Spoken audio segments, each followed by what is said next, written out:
everybody, Tony D, and time for your Hollywoke hot take. Hopefully this will be a short one. I know this is going to come as a huge shock to those of you in the screenwriting community, but brace yourselves.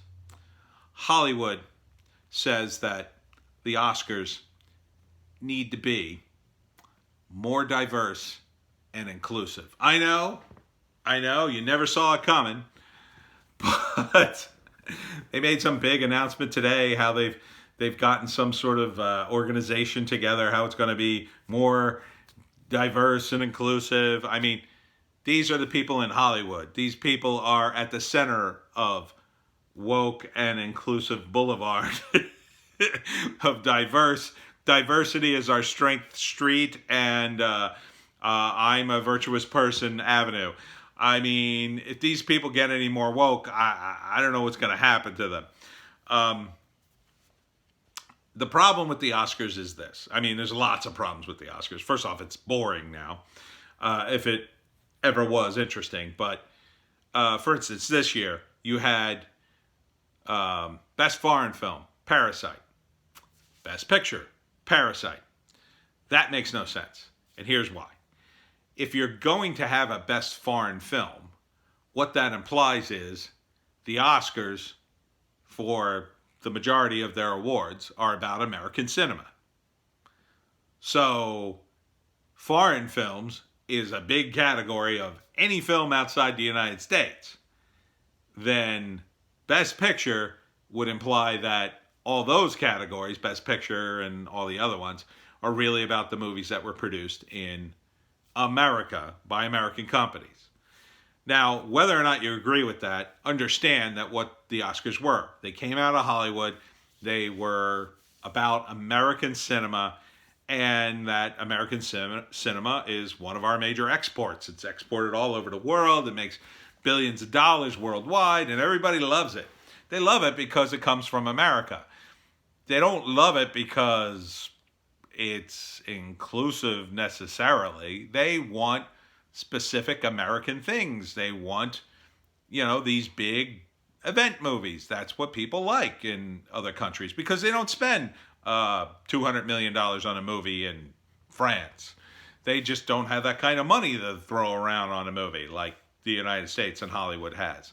So that's part of the spectacle. Now, if you want to change the Oscars, well then, you must change it and explain the parameters to the rest of us. If you say, okay, now we're the Oscars where we look at all the movies from around the world.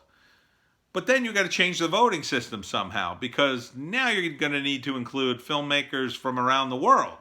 Because how else are you going to vote? I mean, you're just going to vote on the movies that, are from foreign countries that make it to America? Well, that doesn't seem very fair. There might be some great ones out there that you're missing. I think that's probably too much for the Oscars to take on. And really, I think you're making this more complicated than it needs to be. I think you need to just stick to what it was. It's American cinema, and yes, we could have foreign films nominated as well. Maybe expand the foreign film section so you could have Best Foreign Drama, Best Foreign Comedy, Best Foreign this, Best Foreign that. Maybe add a few categories if you want. There's already so many categories in the Oscars at this point, and it just goes on forever and ever and ever.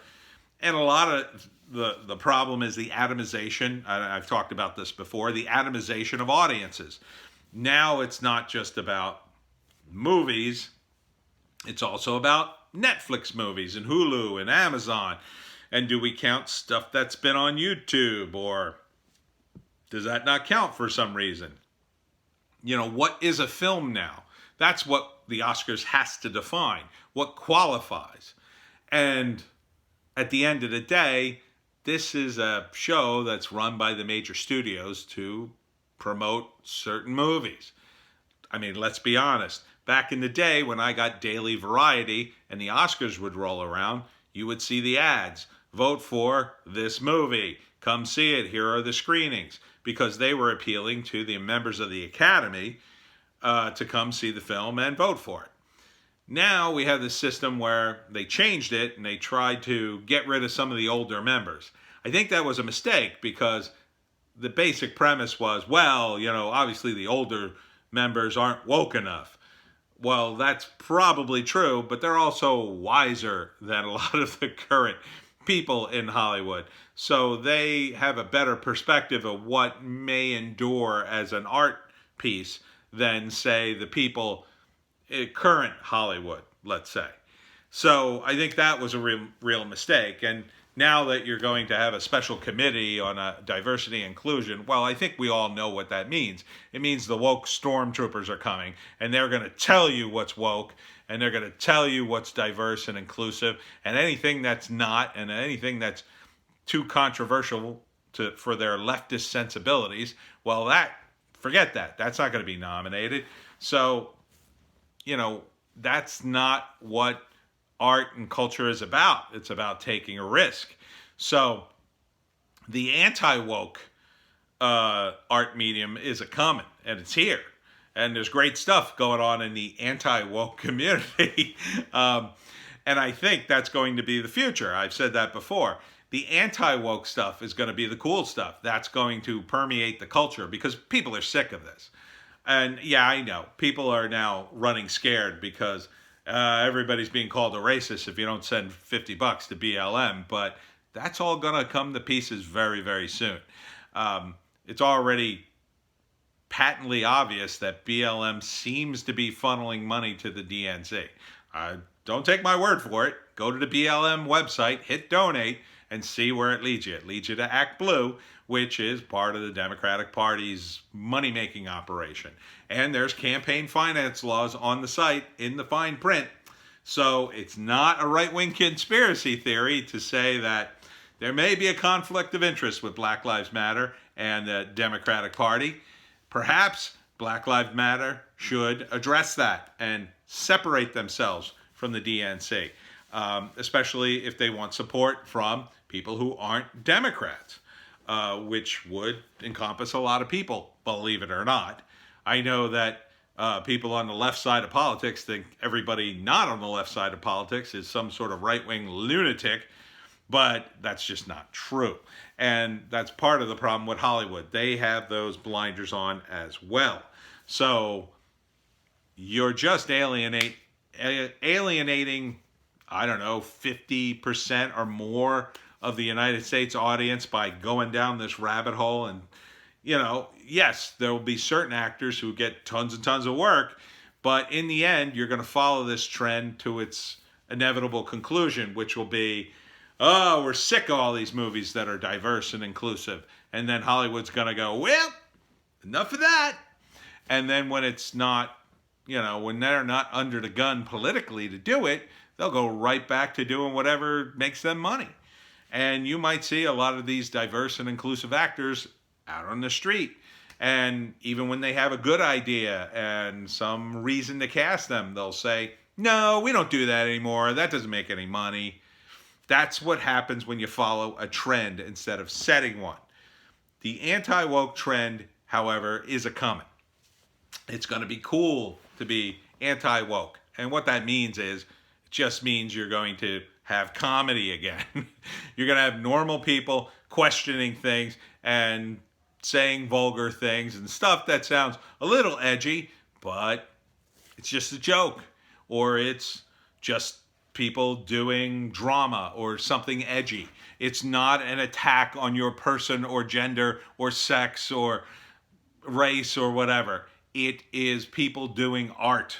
And art is risky, and it dances on this line that people sometimes go up to it, and sometimes they cross it and they get in a little bit of trouble. But we are usually very forgiving of artists because they are exploring these realms that a lot of us are afraid to traverse.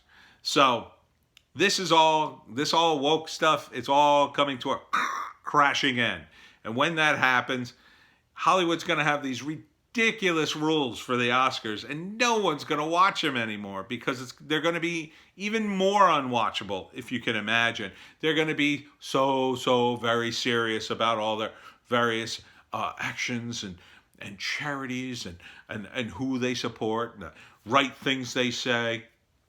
No one's going to want that bullshit anymore. So my advice to the Oscars is stop. Just stop. Stop being political. Just say we're the Oscars and we're not political anymore. We have people vote for movies, and if you don't like them, don't watch the show, don't watch the movies. And if you have any complaints, talk to our Academy. They voted for these movies. That's it. And then you can have actors do what they normally do. Cry and plead about their various causes, and they show off, just like Marlon Brando did back in the day, and they'll show off their various causes, and they'll say Black Lives Matter, and please donate, and blah, blah, blah. And you can let them do that, and then cut them off after so many, 90 seconds, whatever it is, and then move the show along, just like you used to do. But for you to become woke, the institution itself, well, it destabilizes it, and it falls over. But quite frankly, I could care very little. The Oscars to me are boring, and I don't believe in the voting system. I don't believe necessarily the best movies win. I just would prefer a completely new system or no awards ceremonies at all. All it is just advertising for the studio. They buy and pay for these awards essentially with their campaigns. So what does it really mean anyway? It's just the Oscars. It's over.